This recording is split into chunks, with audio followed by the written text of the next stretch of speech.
আল্লাহ সুবহানাহু ওয়া তাআলা ইরশাদ করেছেন, রুবামা ইয়াওয়াদ্দুল্লাযীনা কাফারু লাউ কানু মুসলিমিন। অর্থাৎ কাফেররা একটা সময় খুব আকাঙ্ক্ষা প্রকাশ করবে, আক্ষেপ করবে, হায় যদি তারা মুসলিম হতো। কখন এই আক্ষেপটা করবে কাফেররা? দুনিয়াতে তো আক্ষেপ করলে তো মুসলমানই হয়ে যেত, তাহলে আক্ষেপটা কখন করবে? রাইসুল মুফাসসিরিন আব্দুল্লাহ ইবনে আব্বাস রাদিয়াল্লাহু তাআলা আনহু তিনি সহ আরও বেশ অনেক মুফাসসিরদের মতে এখানে উদ্দেশ্য হলো জাহান্নামে নিক্ষেপ করার পর আক্ষেপ করে জাহান্নামীরা এই কথা বলবেন।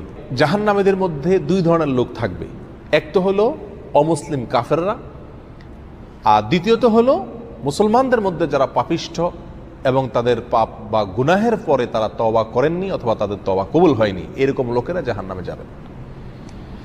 তাহলে এই দুই শ্রেণীর লোকেরা যখন জাহান্নামে থাকবে, তখন এই উভয় শ্রেণী জাহান্নামীদের মধ্যে কনভারসেশন হবে, কথোপকথন হবে।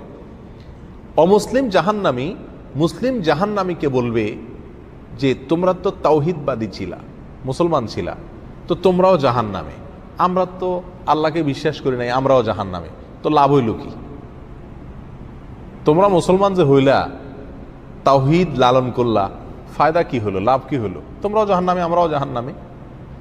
তখন কাফেররা এই কথা বলার পরে আল্লাহ সুবহানাহু ওয়া তাআলার রহমত এবং দয়া উদ্রেক হবে মুসলমানদের প্রতি, আর কাফেরের উক্তির কারণে আল্লাহ সুবহানাহু ওয়া তাআলা রাগান্বিত হবেন যে আমার তাওহীদবাদী বান্দা তাওহীদে বিশ্বাস করত কিন্তু তার ভুলের কারণে সে জাহান্নামে আসছে, এই জন্য তাকে আজ ছোট করছে কাফিরে।